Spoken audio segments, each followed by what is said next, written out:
Lalu orang ingat kembali ketika misalnya terjadi pengibaran bendera OPM di depan Istana Negara. Ketika itu pemerintah mengatakan kita harus bijak, harus sabar dalam menanggapinya. Nah kemudian kan rakyat jadi compare. Kenapa sesuatu yang jelas-jelas makar ditangani dengan begitu sabar dan bijak, sementara sekedar sosok Habib Rizik yang menyuarakan keadilan, yang menyuarakan ketidaksetujuan dengan pemerintah, kemudian ditangani dengan sangat.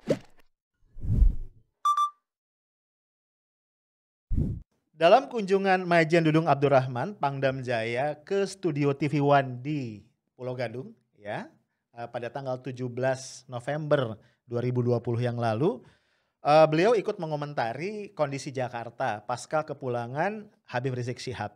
Kita tahu ada kerumunan massa dari mulai penjemputan, kemudian ada acara-acara susulan, baik di Petamburan, di Megamendung, dan juga mungkin di lokasi lain.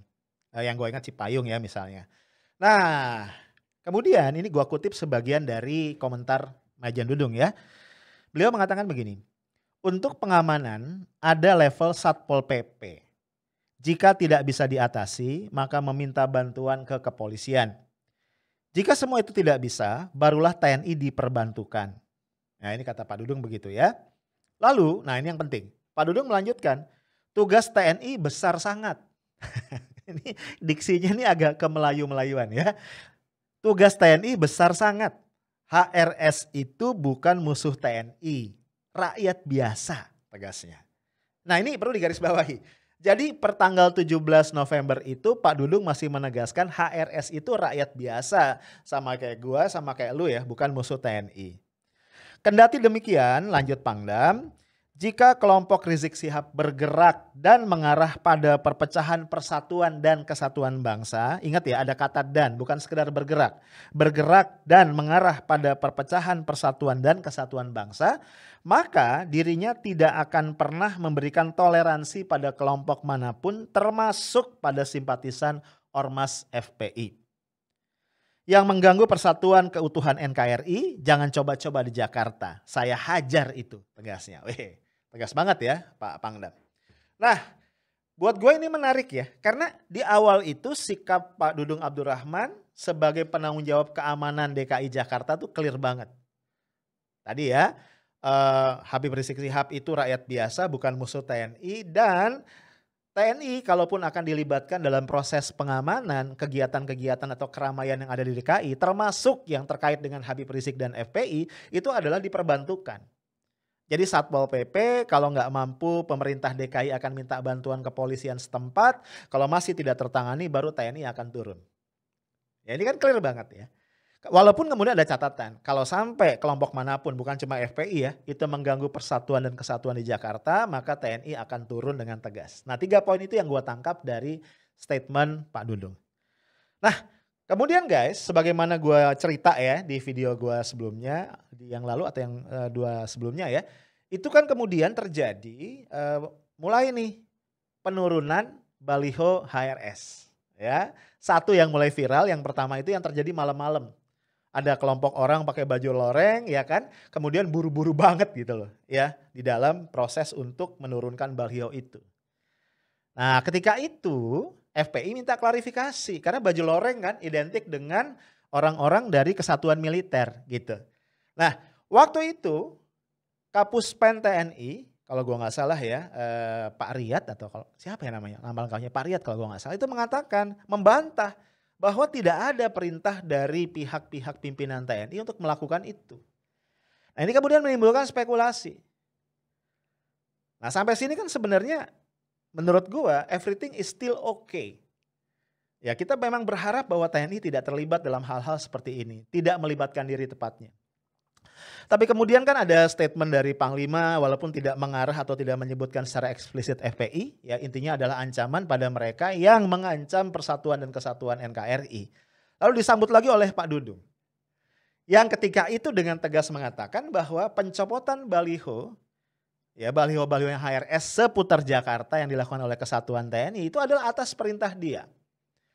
Kemudian kita melihat ya fenomena-fenomena yang tidak lazim Di mana tadi ya bapak-bapak kita nih TNI dengan kendaraan militer berkeliling Jakarta ya, kemudian memamerkan kesigapan mereka, memanjat itu tiang-tiang baliho, kemudian membukanya dengan cepat dan membersihkannya dengan waktu yang sangat singkat.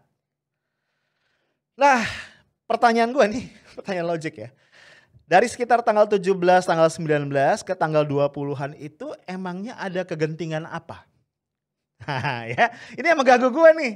Emangnya ada eskalasi apa sampai kemudian terjadi perubahan sikap, perubahan positioning, perubahan statement dari militer, dari TNI. Apa yang terjadi gitu. Nah, sayangnya guys, hal-hal seperti ini tidak pernah dijelaskan atau belum pernah dijelaskan dengan clear. Yang ada adalah statement-statement bernada ancaman yang sifatnya sangat umum. Kita tahu bahwa memang TNI oleh undang-undang diberikan tugas utama ya, itu yang menjaga keutuhan wilayah NKRI. Betul, kita setuju.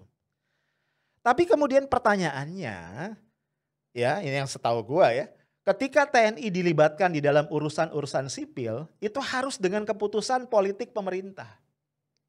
Nah, di bab ini kan yang kita nggak clear sampai sekarang. Apalagi kemudian ada kompleksitas yang lain. Ketika salah satu staf di KSP, Doni Gahral, mengatakan bahwa istana tidak pernah mengeluarkan perintah kepada TNI untuk melakukan tadi pembersihan baliho dan lain-lain. Ini tambah kompleks. Kenapa gue bilang tambah kompleks? Karena satu, kita semua mafhum bahwa TNI adalah organisasi di Republik ini yang paling clear rantai komandonya. Ya kan? Dia punya panglima tertinggi. Siapa panglima tertingginya? Presiden. Dan tadi gue bilang, by undang-undang, pelibatan TNI dalam hal-hal yang tidak berkaitan dengan kegiatan militer atau perang adalah harus dengan keputusan politik yang secara formal diumumkan, di state oleh presiden. Nah, jadi ketika dikatakan bahwa istana tidak tahu menau, ini menjadi tanda tanya besar. Karena jelas ya, pencopotan baliho itu adalah tindakan politik. Berdasarkan interpretasi politik. Iya kan? Nanti gue bahas kenapa gue mengatakan ini berdasarkan interpretasi politik. Itu satu. Jadi statementnya Doni Gahral ini jadi ambigu. Nah yang kedua, kenapa jadi ambigu? Beberapa waktu yang lalu Pak Muldoko ya sebagai kepala KSP itu mengatakan bahwa dalam konteks mewakili istana cuma 3 pihak yang boleh melakukan itu. Yang pertama adalah beliau sendiri sebagai ketua KSP ya, atau kepala KSP.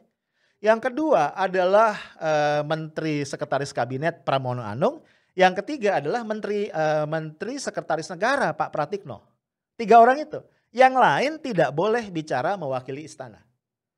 Nah berarti timbul kompleksitas lain kan, pertanyaan lain, ambiguitas yang lain. Ini Doni Gahral ngomong atas nama siapa? Ya, jadi di tengah kekisruhan ini gue jadi geleng-geleng ya. Bisa jadi guys isunya kemudian jadi merembet kepada kerapihan governance ya di dalam pemerintahan kita di dalam konteks pembagian peran dan tugas. Siapa melakukan apa? Ini jadi nggak jelas gitu loh. Nah guys, dalam konteks sebagai satu institusi besar pemerintahan yang diberi amanah oleh negara, diberi amanah oleh rakyat untuk mengelola negara, ini menjadi persoalan serius. Kenapa? Karena kita yang di bawah, rakyat kemudian tidak punya pegangan. Ya, kita tidak punya pegangan. Tadi ya misalnya, kan jelas ya TNI dan Polri bahkan ketika terlibat di dalam pengamanan kegiatan-kegiatan sipil itu harus atas permintaan kepala daerah. Ya bahasa kasarnya kalau kepala daerahnya udah give up gitu ya, maka kemudian minta bantuan baru kemudian mereka akan turun. Nah pertanyaannya adalah apakah Gubernur DKI Jakarta kemudian meminta bantuan? Gua rasa enggak. Nah gue yakin ya pemerintah daerah itu punya ukuran, punya parameter. Nah jadi ketika kita menemukan tadi misalnya baliho-balihonya HRS ada di mana-mana dan gak dicopot oleh Satpol PP, pertanyaannya apakah memang terjadi pelanggaran? Kalau memang terjadi pelanggaran administratif ya, misalnya dia dipasang di tempat-tempat yang tidak semestinya misalnya, ya atau tidak berizin, ya tinggal dilakukan atau tindakan hukum berdasarkan Pergub atau Perda. Misalnya apa, denda dan seterusnya. Ya sesederhana itu. Kalau misalnya dikatakan, oh udah dicopot oleh Satpol PP, kemudian dipasang lagi, ya berikan hukuman yang lebih keras. Tapi berdasarkan peraturan yang ada. Ya, jadi gak masuk akal kalau ujuk-ujuk, punten ya, TNI kemudian keliling Jakarta membersihkan itu. Nah, kalau sampai itu dilakukan guys, tidak salah kemudian kalau masyarakat menafsirkan bahwa TNI sudah bergerak keluar batas, sudah offside. Nah, tahu kan kalau sudah ada persepsi bahwa satu institusi atau lembaga itu bertindak offside, apalagi unjuk kekuasaan, akan muncul tafsiran-tafsiran liar. Atau muncul komentar-komentar yang enggak-enggak. Dan gua sebagai warga negara Indonesia yang sangat mencintai TNI, itu sedih banget. Ketika reformasi terjadi dan kemudian TNI back to basic menjadi TNI yang profesional, gua salah satu orang yang paling bangga dan paling bahagia. Ya, karena TNI tidak lagi diseret-seret ke ranah atau kancah politik praktis. Tapi melihat ini kok gue ngerasa ada setback yang bikin gue sedih. Akhirnya tadi kan jadi muncullah meme statement yang aneh-aneh gitu loh. Dan netizen kalau bab begitu jahilnya luar biasa. Ya kan? Ada yang mengompernya dengan macam-macam lah ya. Bayangin aja, ada yang bikin meme ya. Di meme itu di compare nih. Gimana kita misalnya dalam konteks Laut Natuna misalnya itu nggak berdaya. Gitu ya. Tapi kalau bab kita menurunkan baliho itu cepat. Atau dalam konteks OPM, bahkan kalau nggak salah dalam konteks OPM ini ya, komandannya OPM, panglimanya OPM sampai komentar gitu. Kan kurang ajar. Lalu orang ingat kembali ketika misalnya terjadi pengibaran bendera OPM di depan Istana Negara.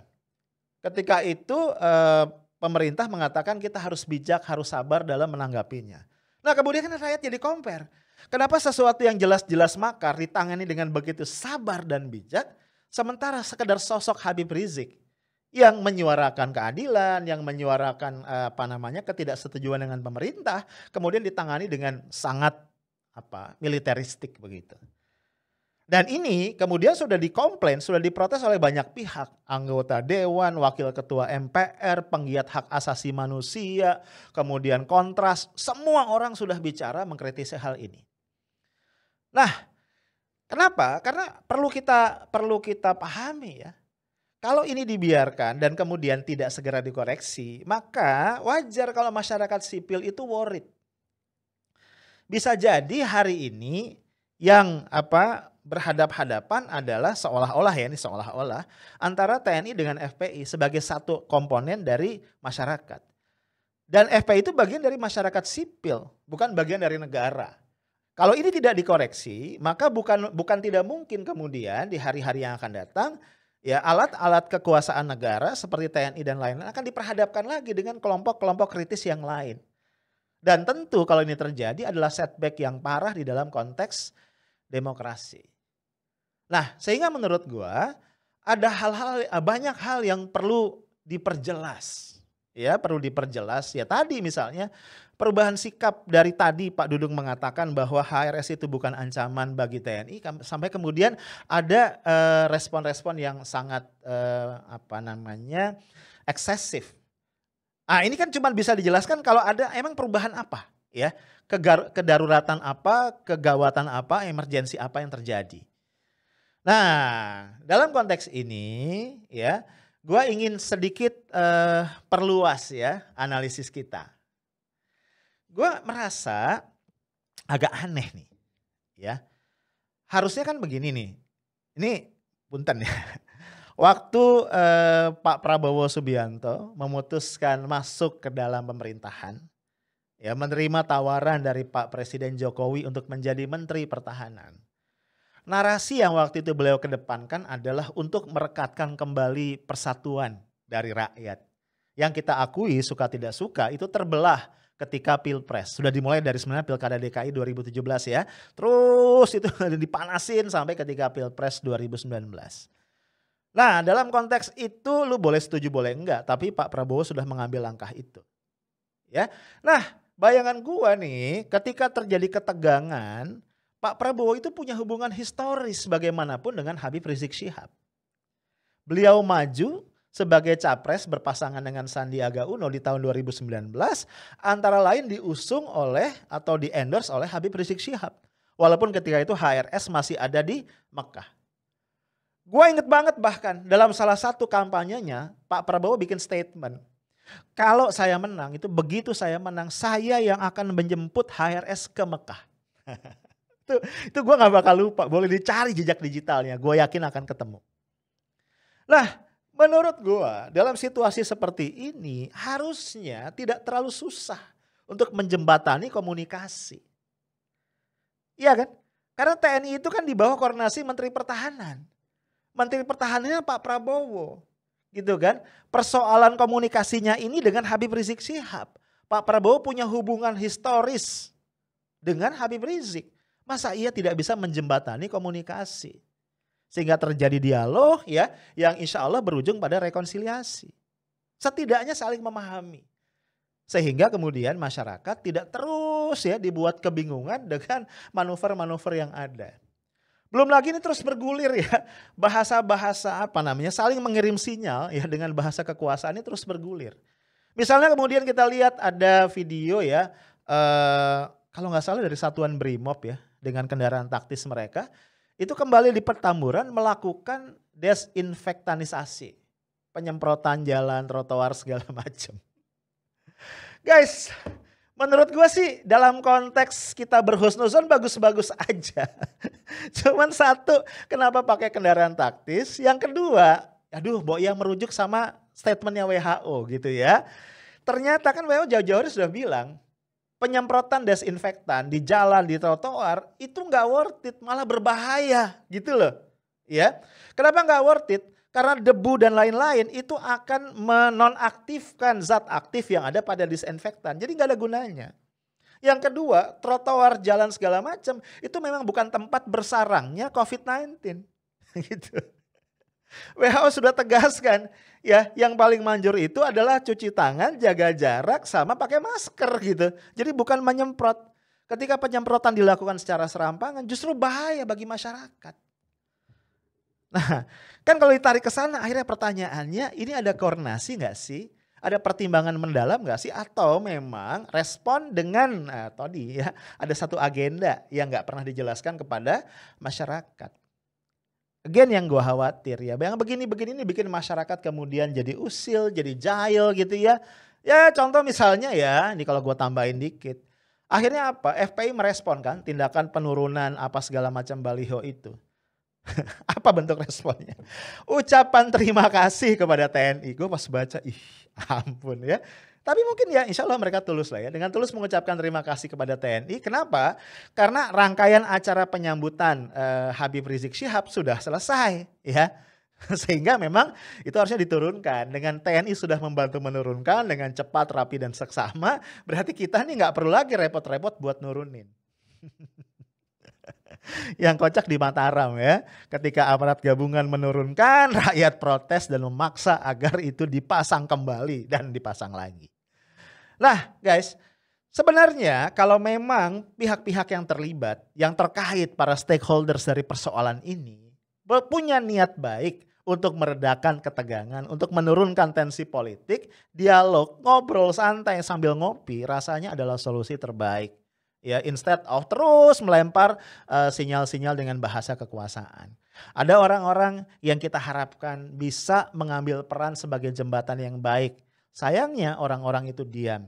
Dua hal ya yang gue sangat sayangkan. Sampai hari ini tidak kunjung keluar suara resmi dari istana menanggapi situasi ini. Jadi orang terus berspekulasi.